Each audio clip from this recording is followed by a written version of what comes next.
Hey, welcome in. Well, in further news of Western civilization's death by a trillion cuts, I present our first witness, a UC professor and abortion rights advocate who called Senator Josh Hawley transphobic because he dared to disagree with her. But first, let's quickly get the context. University of California at Berkeley law professor Khiara Bridges appeared at a hearing held by the Senate Judiciary Committee to examine legal concerns following the Supreme Court decision that overturned Roe versus Wade. And let's just get straight to the video, shall we? Thank you, Mr. Chairman. Thanks to all of the witnesses for being here.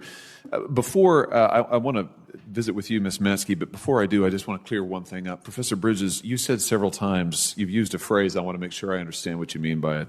You've referred to people with a capacity for pregnancy. Would that be women? Many women, cis women, have the capacity for pregnancy. Many cis women do not have the capacity for pregnancy. There are also trans men who are capable of pregnancy, as well as non-binary people who are capable of pregnancy. So this isn't really a women's rights issue.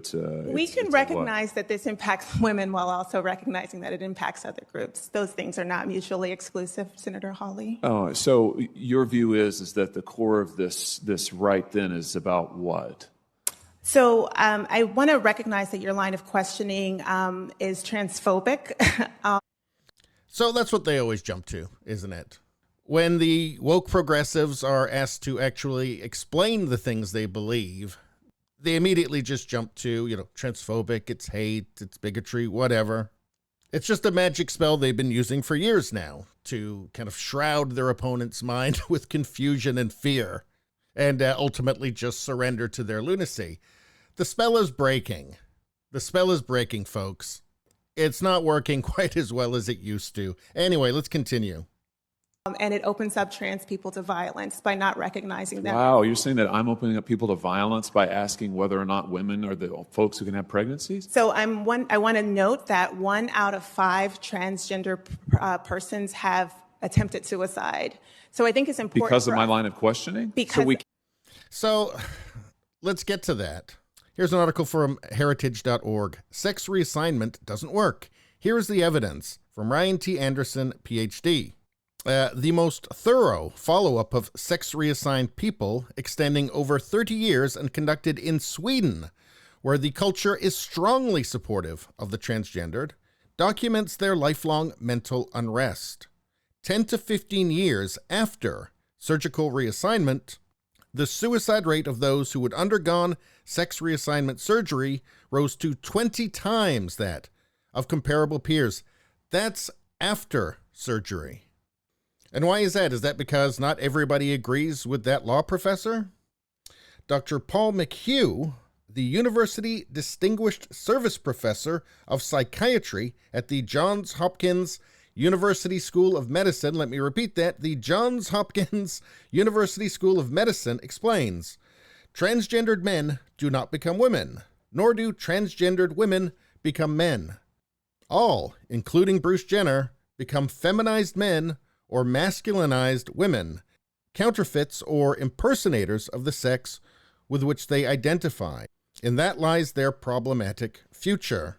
He points to the reality that because sex change is physically impossible, it frequently does not provide the long-term wholeness and happiness that people seek.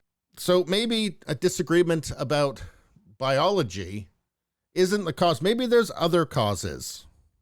Maybe there's something in the procedure itself that is the problem.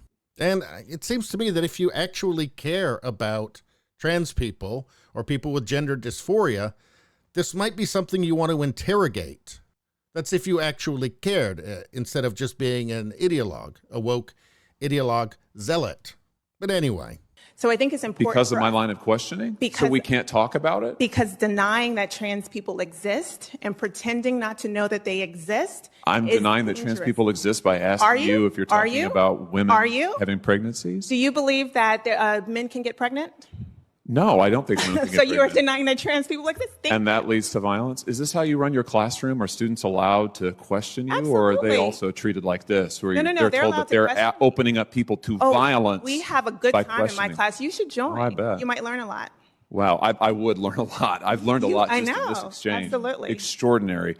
So then we had the predictable denying that trans people exist, which is utterly asinine.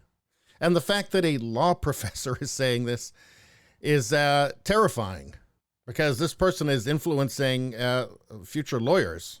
But it is a totally asinine argument or accusation, because we know there are people who believe themselves to be the opposite sex. Or you could say gender, even though gender is really kind of a made-up thing, but whatever, right? We know those people do exist.